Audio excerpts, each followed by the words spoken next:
Ninde, anga shununu, ka faube sa fula, o teke, o chou jeli rekama. Je voudrais, à travers vous, au nom de mes camarades, m'adresser à l'ensemble du peuple malien, dont nous sommes aujourd'hui, quand je dis nous, les M5 RFP, sont porteurs de ses espoirs, de ses espérances, de ses attentes, de son souci, de sa soif de changement. Nous voudrons dire au peuple malien que le serment que nous avons pris le 30 mai 2020, de traduire ces préoccupations en actes politiques pour obtenir les transformations nécessaires, les transformations profondes, des changements profonds pour refonder l'État malien, pour refonder notre pays, pour créer les conditions d'un nouveau Mali, Mali Croix, pour sauvegarder et renforcer la démocratie. Mais tout cela, nous l'avons dit et nous le répétons, doit reposer sur un socle, nos valeurs de société. Nous voulons désormais que la démocratie malienne soit une démocratie inspirée des valeurs de notre société. Une république démocratique, laïque, au sein de laquelle chaque citoyen sera égal face à la loi. Nous voulons un État où désormais l'élection a un sens lorsque le peuple vote, que celui pour lequel il a voté soit élu. Lorsque le peuple décide de sanctionner quelqu'un parce qu'il a mal travaillé, qu'il le remplace. Nous voulons un État où désormais personne ne va s'accaparer des leviers de l'État pour son propre bénéfice, pour le bénéfice de la famille. Nous ne voulons plus d'une oligarchie qui s'impose à notre peuple. Nous voulons un État véritablement démocratique. Nous avons rencontré hier, en votre nom, la CEDEAO. Tout le Mali était en attente de savoir qu'est-ce qu'on s'était dit. Nous avons résumé dans une conférence de presse. Nous savons aussi que partout, on dit, c'est de bonne et de mauvaise foi. Ces messieurs et ces dames qui se retrouvent ensemble, qu'est-ce qu'ils ont de commun si ce n'est pas la mise à prix de la tête et Ibeka? Il y en a qui nous ont même dit, vous n'avez même pas de feuille de route. Eh bien, aujourd'hui, nous avons décidé de sortir une partie des réflexions stratégiques qui ont été faites depuis longtemps au niveau des M5 RFP.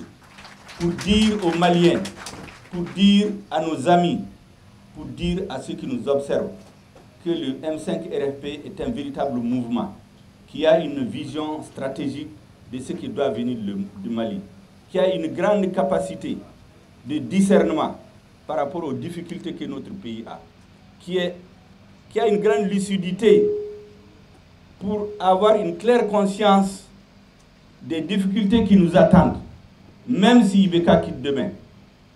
Ce n'est pas du jour au lendemain que tous les problèmes vont se résoudre. Donc aujourd'hui, nous allons vous donner quelques éléments d'appréciation. Mais avant, je dois vous dire que nous nous sommes séparés hier avec la délégation de la CEDEAO sur, en termes simples, c'est un désaccord. Mais en termes diplomatiques, on a décidé de se revoir. On devait se revoir aujourd'hui à 14h30. La CEDEAO a demandé que la rencontre soit renvoyée à 21h. Mais en substance, qu'est-ce que nous avons demandé? Nous avons été très clairs. Aujourd'hui, il y a des gens qui sont morts parce qu'ils ont cru au mot d'ordre du M5 RFP, parce qu'ils ont cru au message que nous avons fait passer en son temps, que notre autorité morale, l'imam Mahmoud Dicko, a invité Ibrahim Bokar Keïta à écouter son peuple. Parce que s'il refuse de l'écouter, la situation peut lui échapper. Malheureusement, le point de non-retour pratiquement a été atteint le 10 juillet. Et vous savez que le 10, le 11, le 12, le 13, des Maliens se sont réunis pour décider d'utiliser les forces spéciales antiterroristes conçues uniquement pour combattre le terrorisme. Ils ont décidé de les utiliser contre des manifestants qui exercent un droit constitutionnel de façon pacifique. Eh bien, le M5 RFP exige que ceux qui sont responsables de cela soient arrêtés et poursuivis. Et c'est pour cela que vous aurez constaté dans les 4 points que nous avons posés sur la table, ce point est bien cité. Mais en réalité, c'est peut-être une question de présentation. Mais dans notre esprit, aujourd'hui, il faut que ceux qui sont responsables de ces actes soient identifiés, qu'il y ait des poursuites contre elles devant les juridictions nationales et les juridictions internationales. Il faut que ça soit très clair, c'est une position de principe du M5 RFP qui n'est pas négociable. Qui n'est pas négociable. Nous n'accepterons pas que la mort de nos camarades soit allée par perte de profit dans des négociations oiseuses où des accords hypothétiques sont attendus. La première des choses que nous exigeons, que ceux qui sont responsables de ces tueries soient identifiés, interpellés et poursuivis.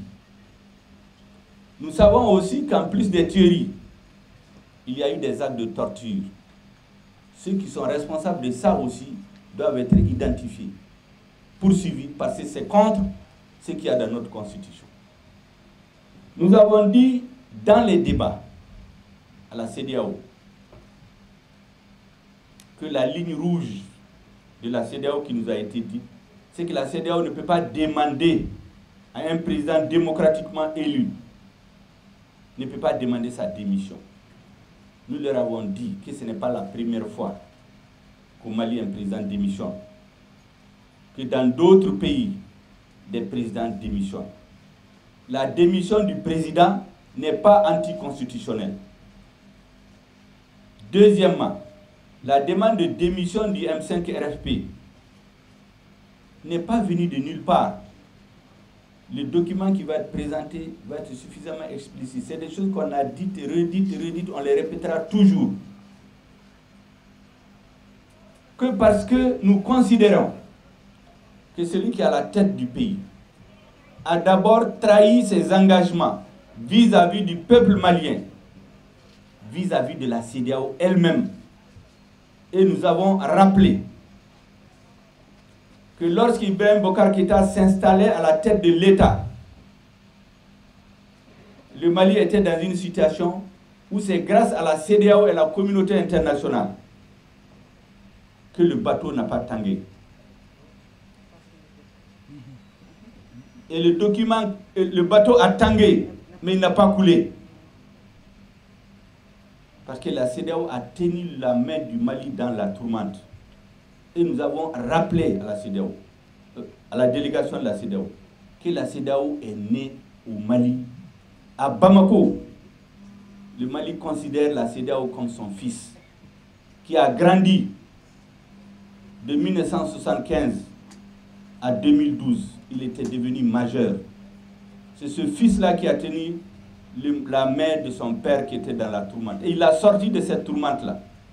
Et c'est ce qui a donné l'accord préliminaire de Ouagadougou, signé le 18 juin 2013. Qu'est-ce que cet accord dit en substance? Premièrement, organiser une élection présidentielle pour avoir un pouvoir légitime à la tête de l'État. C'est à l'issue de cette élection qu'Ibrahim Boubacar Keïta a été installé. Deuxièmement, dès qu'il est installé, 60 jours après la formation du nouveau gouvernement, il devait engager des négociations inclusives avec les mouvements armés afin d'aboutir à un accord de paix. C'est un engagement pris par le peuple malien face à la CEDEAO et la communauté internationale. Ibrahim Boubacar Keïta, investi par le peuple malien, a trahi cet engagement. Il l'a mis à côté. Il s'est mis dans des jeux. Il a dit devant tout le monde qu'il ne négociera pas avec les mouvements rebelles. Nous l'avons rappelé à la CEDEAO. Le résultat, c'est la catastrophe de Kidal. Troisièmement et enfin, troisième engagement de l'accord préliminaire de Ouagadougou, c'est le désarmement et le cantonnement des mouvements rebelles. Près de 7 ans, plus de 7 ans après son investiture, les rebelles ne sont pas cantonnés ni désarmés. Donc nous avons dit à la CEDEAO, Ibrahim Bokar Keïta, dès qu'il s'est installé, a trahi les engagements du peuple malien vis-à-vis de la CEDEAO, vis-à-vis de la communauté internationale. Deuxièmement, lorsqu'il venait au pouvoir, on nous parle aujourd'hui des tracteurs, des engrais, mais ce n'est pas pour ça que les Maliens l'ont plébiscité. Il s'était engagé à régler le problème du Nord. C'est pour ça que les Maliens ont voté pour lui. Mieux, nous avons rappelé à la CEDEAO qu'il a bénéficié d'une situation à nulle part ailleurs, comme nulle part ailleurs. Non seulement il a été élu avec 77%, son challenger s'est déplacé chez lui à la maison pour lui apporter son soutien. On peut donc considérer qu'il a été plébiscité par l'ensemble du peuple malien. On a posé la question à la CEDEAO. Comment un homme plébiscité il y a 7 ans se trouve aujourd'hui contesté par l'essentiel des forces politiques et sociales qui l'ont soutenu en 2013? Il faut qu'il se pose la question. Est-ce que toutes ces forces-là ont tort? Mieux, lorsqu'il venait au pouvoir, il y avait ce que quelqu'un a appelé ici insécurité résiduelle. Effectivement, lorsqu'Ibrahim Bokar Keïta est arrivé, il y avait une insécurité résiduelle à Kidal. Parce que l'État était là. Il y avait un gouverneur, il y avait les préfets, il y avait les directeurs des services centraux, il y avait l'ORTM, il y avait un contingent de 150 militaires maliens, il y avait le drapeau du Mali. Il s'agissait de négocier pour ramener la paix dans tout le Mali. Qu'est-ce qu'il a fait? Il a refusé. Le résultat, c'est qu'au lieu de l'insécurité résiduelle qui était à Kidal, qu'il s'était engagé à résoudre, nous avons la guerre civile au centre du Mali. Nous avons 75 à 80% du territoire national qui échappe au contrôle de l'État. C'est ça son bilan. Nous avons un pouvoir oligarchique qui étrangle le peuple malien. Nous avons une violation systématique permanente de la Constitution, qui fait qu'aucune loi n'est respectée. Tout se fait en fonction de la volonté des intérêts de l'oligarchie. Notre pays est pris en otage. On ne peut plus aujourd'hui, à travers des élections organisées par ce pouvoir, faire élire démocratiquement ceux auxquels les Maliens veulent porter leur confiance. Et lorsque les Maliens sortent pour dire qu'ils ne sont pas d'accord, on sort, le pouvoir mandate, instruit aux forces spéciales antiterroristes d'aller tuer à Sikassou, de venir tuer à Bamako. Nous avons dit, ça ce n'est plus notre président. Vous ne pouvez pas ordonner de sang-froid de tuer des Maliens dans les rues, de les tuer dans leurs maisons, d'aller tuer dans les lieux de culte et venir regarder les Maliens pour leur dire que vous êtes leur président. C'est ce que nous avons dit à la CEDEAO. Donc ce n'est pas un problème purement institutionnel ou constitutionnel. Et même si on prend la Constitution, le M5 du début à la fin est dans la Constitution. La demande de démission du président n'est pas interdite par la Constitution. Le fait d'organiser la désobéissance civile est un droit constitutionnel. Par contre, lui, il a systématiquement violé la Constitution. Nous en avons cité beaucoup d'exemples. Je vais m'arrêter sur 2. C'est important de le dire aujourd'hui parce que le monde entier est en train de nous regarder. Le président, dans son serment, dit, il jure devant Dieu et le peuple de respecter et de faire respecter la Constitution. Le mandat des députés est terminé en fin 2018. Le Premier Premier ministre écrit à la Cour constitutionnelle pour demander que faire en suggérant de prolonger leur mandat. La Cour constitutionnelle écrit pour dire niet, c'est une violation de la Constitution. Moins de quelques semaines plus tard, la même Cour donne l'autorisation à une assemblée qui n'était plus légale ni légitime de prolonger le mandat des députés. Une violation flagrante de la Constitution. Cette loi a été promulguée par Ibrahim Boubacar Keïta. C'est une violation de la Constitution et de son serment. Parce que les gens ont violé la Constitution et il l'a cautionné. Nous avons donné un autre exemple. Les lois qui fondent la Cour constitutionnelle et qui l'organisent, les règlements intérieurs, ça a été brillamment exposé l'autre jour par Maître Bakili et Moutagata. Je reviens là-dessus pour des considérations d'ordre pédagogique. Dans ces textes-là, c'est écrit noir sur blanc. Quelque chose qui va du bon sens. C'est que la Cour constitutionnelle ne doit pas donner d'opinion, ne doit pas être consultée, ne doit pas donner un avis sur des questions susceptibles d'être déférées devant elle après les élections. Nous avons la preuve matérielle que la Cour constitutionnelle a violé ces lois, et cette loi et son règlement intérieur. En quoi faisant? La loi électorale interdisait l'utilisation des procurations dans certaines conditions. Le ministre, sachant que la loi l'interdit, ses conseillers lui ont dit, le ministre de l'administration, il s'adresse à Dieu la Cour. La Cour a remplacé le peuple, la Cour s'est pris pour Dieu. Est-ce que je peux violer la loi? Nous avons la preuve que la Cour a écrit pour dire vous pouvez le faire. La Cour constitutionnelle viole les textes qui l'organisent, viole la loi. Et nous avons dit, sur le conseil des éminents juristes qui sont avec nous, qui lisent bien les textes, que dans le règlement intérieur de la Cour, il est dit clairement que les membres de la Cour qui violent ces textes est considéré comme d'office démissionnaire. On n'a pas besoin d'abroger son décret, il est d'office démissionnaire. Pour nous, il n'y a plus de membres de président de la Cour constitutionnelle.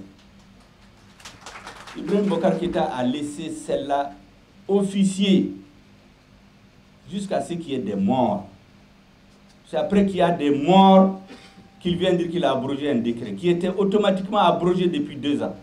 Ça, c'est 2 exemples qu'on a donnés pour montrer comment le serment a été violé. Il viole les engagements vis-à-vis de la communauté internationale, les engagements pris vis-à-vis du peuple malien pour être élu. Il viole la Constitution. À partir de ce moment, c'est lui qui est dans l'illégalité. Ce n'est pas le M5 RFP. Il ne peut pas être au-dessus du peuple. Notre Constitution dit que le peuple est souverain. Le peuple est au-dessus de la Constitution. Nous avons exposé tout ça à la CEDAW pour expliquer que malgré tout cela, notre autorité morale, les hautes personnalités ont demandé au M5 RFP de perdre des concessions qui ont été faites. Mais aujourd'hui, après ces morts-là, tout cela est caduc. C'est ce que nous avons expliqué à la CEDAW. C'est important qu'on vous dise pour qu'il n'y ait pas d'interprétation. Tout ce que nous avons dit là-bas, c'est le résumé de ce que je viens de vous dire. Et c'est pour cela que nous avons dit qu'à la date d'aujourd'hui, il faut que ceux qui ont organisé les tueries et qui ont torturé nos camarades qu'on a failli tuer, j'ai donné, vous savez, Issa Kaoudjimi, il vous a expliqué comment on l'a pris. On l'a enlevé après 23 heures. On est allé l'enfermer dans des toilettes pendant 24-48 heures. Il allait mourir. Ceux qui sont allés à l'ORTM, ils disaient, où est l'imam Diarra et Issa Kaoudjimi, on va les tuer. Le premier qui est tombé, c'est un militant de la CEMAS, on le connaît, Faisal. Ça veut dire que ce jour, Issa Kaoudjimi, c'est le bon Dieu qui a voulu qu'il soit parmi nous aujourd'hui, lui et l'imam Diarra. Parce que leur nom a été prononcé dans la cour, c'est ce que nos militants nous ont rapporté. Quel besoin il y avait de venir tirer dans la mosquée si ce n'est pas pour attenter à la vie de l'imam du coup et de ses fidèles? Et c'est pour cela que le M5 RFP exige de façon forte et non négociable l'arrestation et l'inculpation et la tradition devant les tribunaux nationaux et si nécessaire internationaux de ceux qui ont été à la base de cette forfaiture, de cet acte de trahison contre notre peuple. Voilà ce que je voudrais dire en introduction pour vous résumer sur quoi on s'est séparés.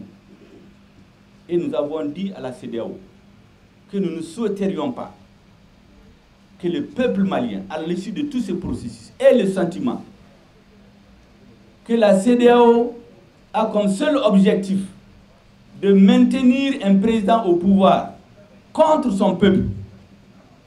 La CEDEAO ne doit pas être un instrument de protection des chefs d'État, elle doit être un instrument au service des intérêts du peuple. C'est ce que nous leur avons dit. Pour le reste, nous sommes ouverts parce que je vais vous dire, on vous a dit ici que le M5 RFP a une claire conscience des difficultés que le Mali affronte et aujourd'hui et demain. Le Mali n'est pas un pays isolé. Après l'aboutissement de notre combat, la communauté internationale sera un partenaire du Mali. Et c'est pour cela que nous ne ferons jamais, nous poserons jamais des actes désobligeants vis-à-vis d'eux. Mais nous resterons fermes sur nos positions. Parce que c'est le mandat que les M5 RFP nous a donné.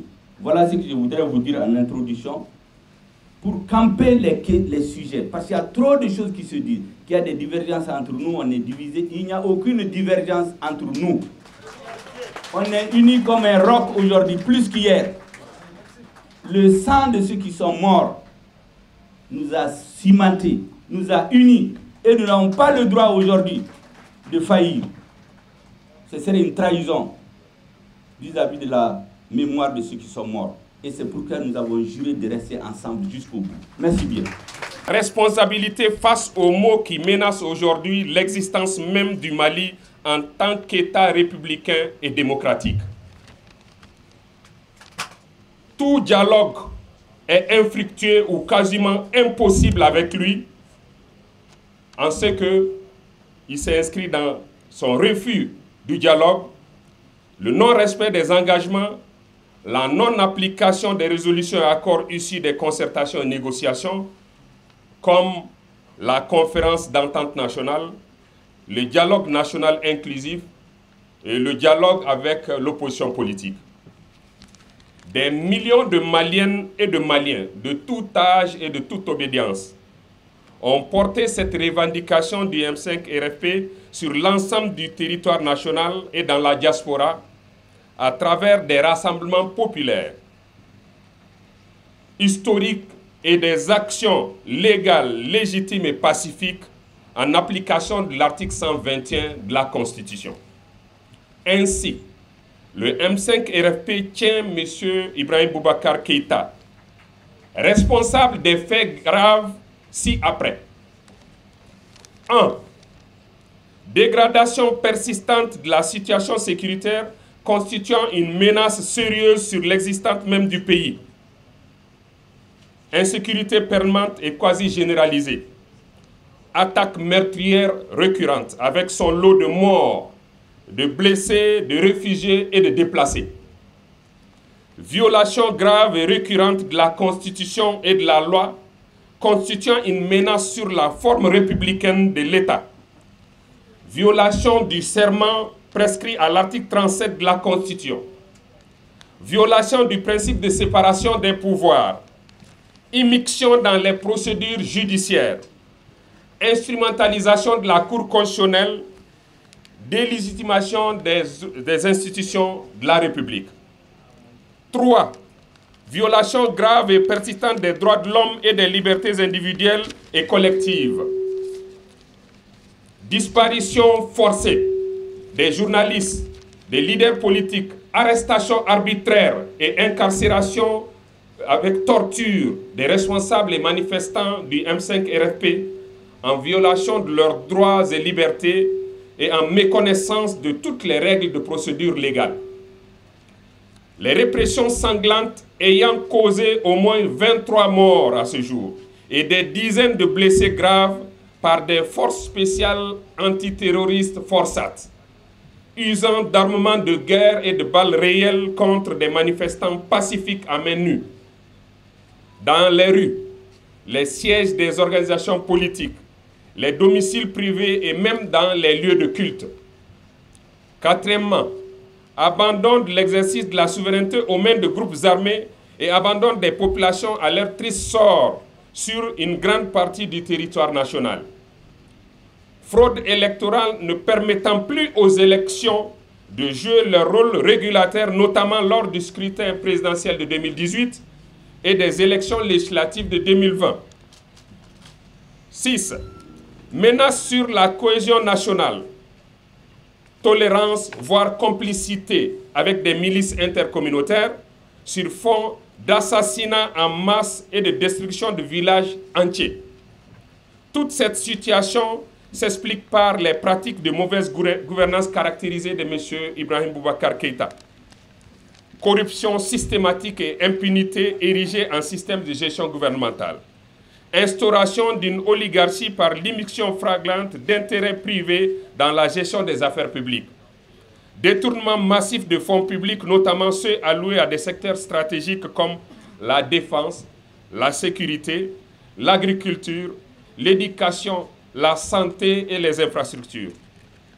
Porteur d'une espérance nouvelle pour le Mali, qui a un besoin impérieux de refondation et de sauvegarde de sa démocratie républicaine basée sur nos valeurs éthiques et sociétales. Le M5 RFP sollicite l'accompagnement de la communauté internationale et des amis du peuple malien pour obtenir 1. La démission de M. Ibrahim Boubacar Keïta des fonctions de président de la République avec son régime. 2. La dissolution de l'Assemblée nationale. 3. L'effectivité de la fin de mandat des membres de la Cour constitutionnelle. 4. L'ouverture d'enquêtes judiciaires en vue de la poursuite devant les juridictions nationales et internationales des auteurs, commanditaires et complices des tueries, blessures et exactions commises contre les manifestants. 5. La libération du chef de file de l'opposition, l'honorable Soumaïla Cissé. 6. L'ouverture d'une transition républicaine. 7. L'organisation d'une rencontre entre les forces vives de la nation pour définir les termes de la transition. 8. Élaboration et adoption d'une charte de la transition définissant les principes, les missions et organes avec la durée de cette transition. Charte de la transition qui doit être conciliée avec les dispositions constitutionnelles actuelles. 9. Installation des organes de la transition avec une feuille de route claire et précise des axes prioritaires et transitoires. 10.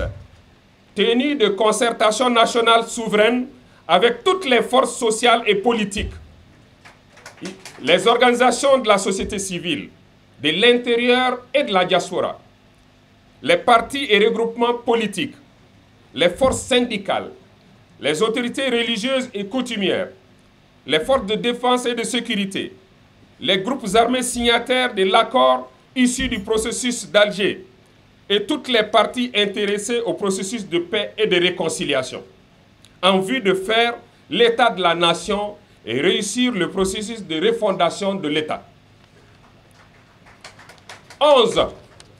L'installation d'un organe législatif de transition pour la mise en œuvre des réformes politiques, institutionnelles, administratives et électorales nécessaires pour refonder l'État et jeter les bases d'un Mali nouveau. 12. L'adoption d'un pacte pour la stabilité sociale, la paix, la réconciliation, la sécurité, la croissance et le développement. Et 13. l'adoption des mécanismes de suivi-évaluation. Bamako, le 17 juillet 2020.